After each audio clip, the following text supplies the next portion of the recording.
ایک شخص عبداللہ بن کلابہ نامی اپنے اونٹ کی تلاش میں نکلا جو گم ہو گیا تھا۔ وہ اس کو عدن کے جنگلوں اور بیابانوں میں تلاش کرتا پھرتا تھا۔ انہی بیابانوں میں اس کو ایک شہر نظر آیا جس کے گرد ایک حصار تھا، چاروں طرف بہت سے قصر اور بے شمار علم بلند، اور وہ قریب پہنچا، سمجھا کہ اس میں آبادی ہو۔ وہاں وہ اپنے اونٹ کے بارے میں معلوم کرنے گیا، لیکن کسی کو اس شہر میں داخل ہوتے ہوئے نہ دیکھا۔ تو شہر سے باہر آیا اور اپنے ناکہ سے اتر کر اس کو ایک طرف باندھ دیا اور اپنی تلوار نیام سے نکال کر شہر کے دروازے سے داخل ہوا۔ اس کو دو بڑے دروازے نظر آئے جس سے بڑے اور اونچے دنیا میں کسی نے نہ دیکھے ہوں۔ ان دروازوں کی لکڑیاں نہایت خوشبودار اور یاقوت زرد و سرخ سے بنی تھیں، جن کی روشنی سے تمام مکانات روشن تھے۔ یہ دیکھ کر وہ نہایت متعجب ہوا۔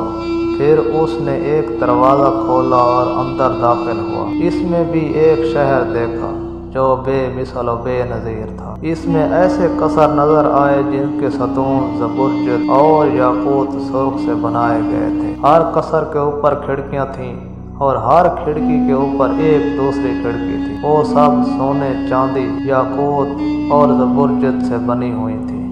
ان قصروں کے دروازے بھی شہر کے دروازوں کے مانند تھے، جن کی لکڑیاں نہایت خوشبودار اور یاقوت سے بنی تھیں۔ ان قصروں کے فرش مشک و زعفران کے گلوں سے بنے ہوئے تھے۔ اس نے ان عمارتوں کو جب دیکھا اور کسی کو وہاں نہ پایا تو خوف زدہ ہوا۔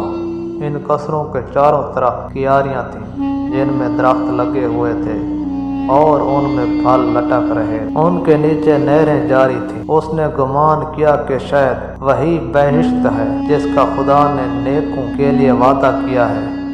خدا کا شکر ہے کہ دنیا ہی میں اس نے مجھے جنت میں داخل کیا۔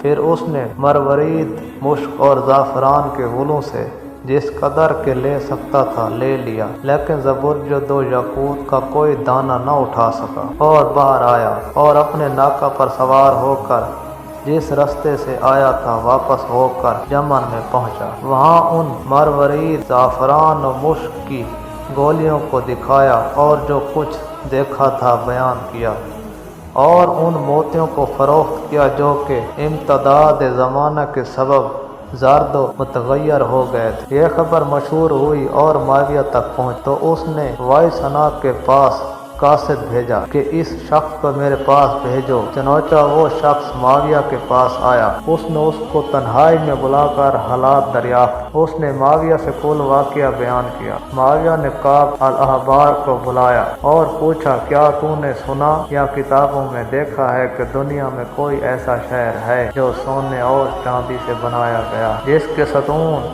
اور کھمبے یاقوت اور زبرجد کے ہیں، اور اس کے قصر، کھڑکیاں اور فرش مروارید کے ہیں، اور اس کی کیاریوں میں درختوں کے نیچے نہریں جاری ہیں؟ کعب نے کہا، ہاں، اس شہر کو عاد کے بیٹے شداد نے تعمیر کیا تھا۔ وہی ارم ذات العماد ہے جس کا ذکر خدا نے قرآن میں کیا ہے اور اس کی تاریخ میں فرمایا ہے، یعنی شہروں میں اس کا مثل نہیں خلق ہوا ہے۔ معاویہ نے کہا کہ اسے بیان کر۔ کعب نے کہا کہ قوم عاد کے علاوہ ایک شخص عاد اولیٰ تھا۔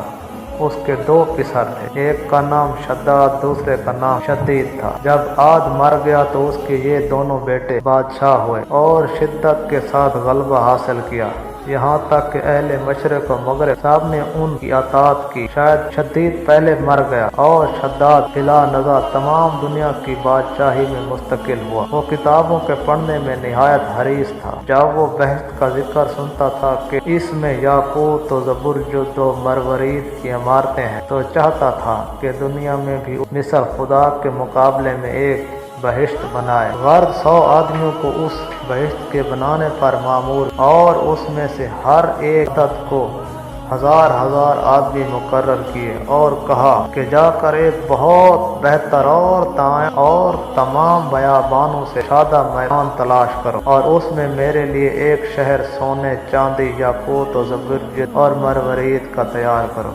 اس کے ستون زبرجد کے بناؤ، اس میں قصر تیار کرو اور ان قصروں پر کھڑکیاں بناؤ اور ان کھڑکیوں پر بھی کھڑکیاں تیار کرو، ان قصروں کے نیچے مختلف میووں کے درخت لگاؤ اور نہریں جاری کرو، جیسا کہ میں نے کتابوں میں بہشت کے اوصاف دیکھے۔ چاہتا ہوں کہ اسی کے مثل دنیا میں ایک شہر تعمیر کروں۔ ان لوگوں نے کہا کہ اس قدر جواہرات اور سونا چاندی کہاں سے آئے گا کہ ایسا شہر تعمیر کریں؟ شداد نے کہا کہ شاید تم لوگ نہیں جانتے کہ دنیا کے تمام ممالک میرے قبضے میں ہیں۔ ان لوگوں نے کہا کہ ہاں جانتے ہیں۔ اس نے کہا کہ سونے چاندی اور جواہرات کے کانوں پر ایک ایک گروہ کو موکل کرو تاکہ جس قدر تم کو ضرورت ہو وہ لوگ جمع کریں، علاوہ ازیں اور لوگوں کے پاس جس قدر سونا چاندی ہو حاصل کرو۔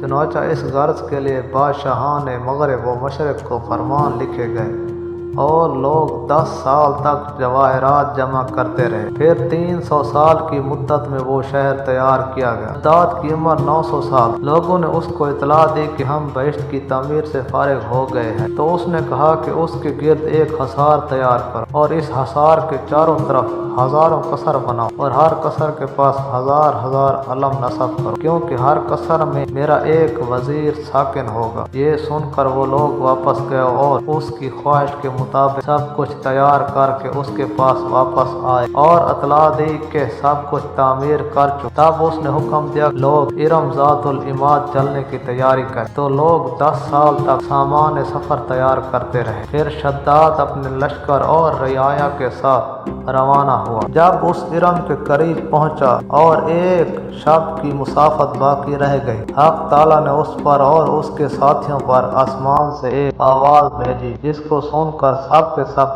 ہلاک ہو گئے۔ نہ وہ خود ارم میں داخل ہو سکا اور نہ اس کے ساتھیوں میں سے کوئی جا سکا۔ اے معاویہ، تیرے زمانے میں مسلمانوں میں سے ایک شخص سرخ روح، سرخ بالوں والا، کوتاہ قد، جس کے آبرو اور گردن خالی ہوں گے، اپنے اونٹ کی تلاش کرتا ہوا اس بہشت میں داخل ہوگا۔ وہ شخص معاویہ کے پاس موجود تھا۔ جب کعب نے اس کو دیکھا، کہا خدا کی قسم یہی